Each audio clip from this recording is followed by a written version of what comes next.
எல்லோருக்கும் நம்முடைய அன்பான காலை வணக்கம். கமலாலயத்தில் நம்முடைய பாரதிய ஜனதா கட்சியினுடைய தொண்டர்கள் தலைவர்கள் எல்லோரும் வந்திருக்கின்றார்கள். உங்களுக்கு எல்லாம் முதல்ல நன்றியும் வணக்கத்தையும் தெரிவிப்பதோடு மேடையில் இங்கே இருக்கக்கூடிய நம்முடைய மாநிலத்தினுடைய தலைவர்கள், மூத்த தலைவர்கள், அண்ணன் சக்கரவர்த்தி அவர்கள் இங்க இருக்கிறாங்க, அண்ணன் ஏஜி சம்பத் அவங்க இங்க இருக்கிறாங்க, அண்ணன் டால்பின் சீவர் அவங்க இங்க இருக்கிறாங்க, அண்ணன் கருநாகராஜன் அவர்கள் இங்க இருக்கிறாங்க, அண்ணன் லோகநாதன் அவர்கள், அருமை சகோதரி அனந்தபிரியா அவர்கள், மேடையில் இருக்கக்கூடிய நம்முடைய அற்புதமான மாவட்டத்தினுடைய தலைவர்கள், மாநிலத்தினுடைய செயலர் சதீஷ் அவர்கள், எல்லோரும் மேடையில் இருக்கக்கூடிய தலைவர்கள், மீடியா பொறுப்பாளராக இருக்கக்கூடிய அண்ணன் தங்கா அவர்கள் இருக்கிறாங்க, அருமை சகோதரர் நம்முடைய சமூக வலைதளத்தினுடைய பொறுப்பாளர் சகோதரர் இருக்கிறாங்க. எல்லோருக்கும் எனக்கு தெரிவிச்சுக்கிறேன். ஆனா சூழல் கொஞ்சம் வித்தியாசமான சூழல். குறிப்பாக சென்னையில சுற்றி இருக்கக்கூடிய விழுப்புரத்துல, மரக்காணத்துல, திண்டிவனத்துல, கடலூர்ல, திருவண்ணாமலையில, நாகப்பட்டினத்தில் எல்லா இடத்திலும் கூட மழை வெள்ளத்தால் மக்கள் பெரிய பாதிப்புக்குள்ளாக இருக்கின்றார்கள். சென்னையில 120 மில்லிமீட்டர் மழை பெஞ்சிருக்குன்னா விழுப்புரம் கிட்டத்தட்ட 400 மில்லிமீட்டர் தாண்டி பெஞ்சிருக்கு. வரலாறு காணாத மழை. புதுச்சேரியில 20 ஆண்டுகளாக இல்லாத ஒரு மழை மறுபடியும் பெய்திருக்குங்க. பெரிய அளவுல மக்கள் எல்லாரும் அவதிக்குள்ள இருக்கிறாங்க. அதனால்தான் நான் இப்போ கருநாகராஜன் கிட்ட சொன்னா, இங்கேயும் கூட வரவேற்பு வேண்டாம், நம்ம தொண்டர்களை நம்ம அப்படியே களத்துல பாத்துக்கலாம். தொடர்ச்சியாக இன்னைக்கும் பாத்தீங்கன்னா நம்முடைய அமைப்பு நிகழ்ச்சிகள் இருக்கு. அகில இந்திய தலைவர்கள்லாம் வந்துட்டாங்க. இது கிட்டத்தட்ட 1 மாதத்திற்கு முன்பே முடிவு செய்யப்பட்ட நிகழ்வு. அதுவும் ஒரு பக்கம் இருக்கு.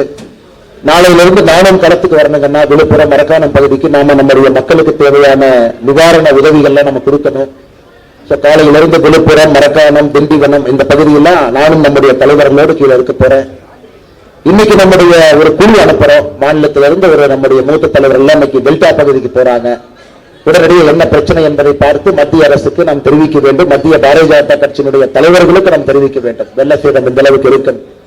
அரசியல்வாதிக்கு பாத்தீங்கன்னா குறிப்பா நம்ம எல்லோருக்குமே தொண்டர்களுக்கு எல்லா நேரமும் தொடர்ந்து உழைக்க வேண்டும். அதனாலதான் நான் கருநாகராஜர்கிட்ட சொன்னேன்னா, சந்திப்பு இது வேண்டாம், பட் நம்முடைய கமலாலயத்தில் இருக்கக்கூடிய தொண்டர்கள் தலைவர்கள் நம்ம சந்திச்சு அவர்கள் எல்லோரையும் கூட இன்பத்தோடு வர்றாங்க. அவர்கள் ஒரு பெரிய ஒரு எதிர்பார்ப்போடு வர்றாங்க, ஒரு உத்வேகத்தோடு வர்றாங்க. அதனால் வர்றவங்க நம்ம தடுக்க வேண்டாம். எல்லாரையும் நீங்க பார்த்து விட்டு உடனடியாக களத்துக்கு அனுப்பிடுவோம். சென்னையில இந்த ஆண்டு பெரிய அளவுக்கு சேதம் இல்லை. ஏன்னா மழை பொழிவே குறைவுதான். 120 mm தான் பேச்சிருக்குமா. இருந்தும் சென்னையில வழக்கமாக இருக்கக்கூடிய பகுதியில எங்கெல்லாம் மக்கள் தாழ்வான பகுதியில் இருக்கிறாங்களோ அவர்களுக்கு சேதாரம் இருக்கு. அதனால் நம்முடைய தொண்டர்களுக்கு என்னுடைய அன்பான வேண்டுகோள், கொஞ்சம் கவனம் அங்க கொடுங்கன்னா, வந்து நீங்க பார்த்தது, வரவேற்றது, கட்சி அலுவலகத்துக்கு வந்தது எல்லாம் சந்தோஷமாக இருந்தாலும் கூட அடுத்த 1 வார காலம் மிக முக்கியமாக நம்முடைய பணி களத்துல தேவைப்படுகிறது. நம்ம எல்லோரும் களத்தில் இருக்க வேண்டும். அதை சொல்ல வேண்டும் என்பதற்காகத்தான் நேரடியா நானே மைக்கு வந்துட்டேங்கண்ணா.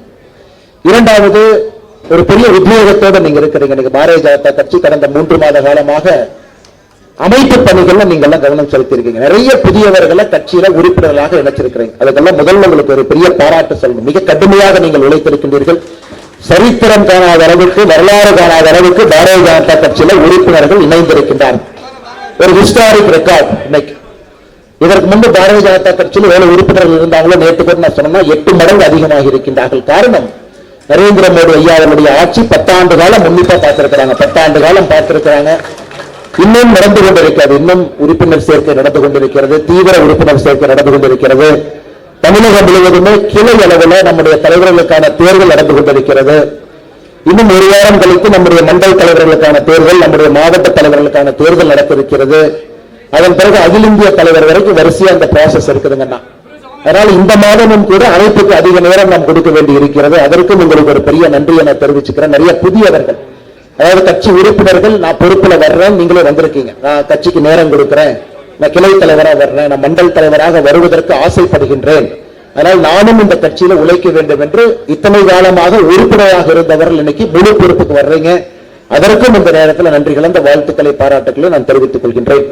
அதே நேரத்தில் நீங்க வந்திருக்கக்கூடிய எல்லோரும் வேகமா நாங்க பார்த்துறோம்.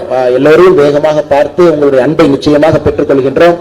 அதே நேரத்தில் மிகச் சுருக்கமாக இந்த நிகழ்ச்சியை முடித்துவிட்டு நம்முடைய தொண்டர்கள் தலைவர்கள் வந்திருப்பவங்க எல்லாம் அன்பான வேண்டுகோள், கொஞ்சம் களத்துல உங்க பகுதி விழுப்புரம் பகுதியிலிருந்து யாராவது வந்திருந்தா கொஞ்சம் உடனடியாக விழுப்புரத்துக்கு திரும்பி போங்க. புதுச்சேரிக்கு உதவி பண்ணுங்க. கடலூர் பகுதி பக்கத்துல இருந்தா கொஞ்சம் முடிச்சோடனே கடலூருக்கு வேகமா போங்க. அடுத்த 1 வார காலம் கீழே இருப்போம், மக்கள்கிட்ட இருப்போம், மக்களுக்கு தேவையான பணிகளை செய்வோம். அதனால் வந்திருக்கக்கூடிய எல்லோருக்கும் இந்த நேரத்தில் என்னுடைய நெஞ்சார்ந்த நன்றிகளை தெரிவித்து, அடுத்த நிகழ்வு நம்முடைய அகில இந்திய பொதுச் செயலாளர் தருண்ஜித் அவங்க இருக்கிறாங்க. முன்னாள் கர்நாடகா மாநிலத்தினுடைய தலைவர் நளின்குமார் கட்டில் இவங்களாம் அமைப்பு தேர்தலை மேற்பார்வை செய்வதற்காக வந்திருக்கின்றார்கள். அந்த நிகழ்வும் ஐயாவு மகால்ல 1:30 மணியிலிருந்து நடக்க இருக்கு. அங்க போக வேண்டிய தலைவர்கள் அங்க நம்ம சந்திப்போம். இங்க வந்திருக்கக்கூடிய தொண்டர்கள் தலைவர்கள் அந்த மேடைக்கு வாங்க, நிச்சயமா உங்களை சந்தித்து விட்டு களத்துல கொஞ்சம் கவனம் கொடுங்கன்னா வேகமா இருக்கணும். நாம காரணம் நேரம் அதிகம் இல்லை. 2026 தேர்தல் வாழ்வா சாவா என்கின்ற தேர்தல். தமிழ்நாடு அரசியல் களத்தை பொறுத்தவரை கடுமையாக உழைத்து ஒரு பெரிய மாற்றத்தை மக்கள் எதிர்பார்க்கிறாங்க, கொடுக்கணுங்கன்னா எல்லோருக்கும் நன்றி தெரிவித்து ஒரு பெரிய அன்பு மழையால் நேற்றிலிருந்து இன்று கோயம்புத்தூர், சென்னை எல்லா இடத்திலும் ஒரு நம்முடைய அலுவலகத்துல பெரிய அன்பு மலை. அதான் எந்த அளவுக்கு உங்களுக்கு பாசமும் குறிப்பாக ஒரு உத்வேகம் இருக்குது அப்படிங்கிறத பார்க்க முடியுதுங்கன்னா எல்லோருக்கும் நன்றி தெரிவித்து என்னுடைய பேச்சை முடித்துக் கொள்கின்றேன். மீடியா நண்பர்களுக்கு வந்திருக்கக்கூடிய மீடியா நண்பர்களுக்கு நன்றி தெரிவித்துக் கொள்கின்றோம்னா டீட்டெயிலா நான் உங்களுக்கு நேற்றே சொன்ன சில விஷயங்கள் பேசணும் அப்படின்னு இந்த சுற்றுப்பயணம் நான் உடனடியாக விழுப்புரம் போறதை முடிச்சுட்டு வந்து உங்கள்கிட்ட பேசுறேங்கன்னா டீட்டெயிலா நான் பேசுறேன். அதே நேரத்தில் 2-3 விஷயம். ராஜா அண்ணன் இன்னைக்கு காலையில இந்த சிறப்பு நீதிமன்றத்தில் அவர் போட்ட ஒரு 2 சமூக வலைத்தள பதிவு சம்பந்தமாக மாண்புமிகு நீதிபதி அவர்கள் தீர்ப்பு கொடுத்திருக்கிறாங்க. அதை பரிசீலித்துக் கொண்டிருக்கின்றோம். ஆர்டர் காப்பி கைக்கு வரலீங்கன்னா முழுமையாக பாரதிய ஜனதா கட்சி அண்ணன் ராஜா அவர்களோடு நிற்கும் என்று கொண்டிருக்கிறது. அதன் மேல் அப்பீல் நாங்க போறோங்கன்னா அதுக்கு மேல் அப்பீல் போறோம். காரணம் அவர் சொன்னது வேறு, சொல்ல வந்த விதம் வேறு. ஆனால் நீதிமன்றம் அதை நீதிமன்றத்துக்கு எல்லா உரிமையும் இருக்கு. காவல்துறையினுடைய சார்ஜ் ஷீட்டை வச்சு தீர்ப்பு கொடுத்திருக்கிறாங்க. அதனால் நிச்சயமாக நாங்கள் மேல்முறையீட்டுக்கு செல்வோம். அதில் நிச்சயமாக மாறுபட்ட ஒரு நீதி அவருக்கு கிடைக்கும் என்கின்ற முழு நம்பிக்கை எங்களுக்கு இருக்குங்கன்னா பத்திரிகை நண்பர்களுக்கு அந்த கருத்து சொல்லிடுறோம். நாளைக்கு சாயங்காலம் அந்த சுற்றுப்பயணத்தை முடித்து விட்டு ஒரு முறைப்படி அமர்ந்து, ஏன்னா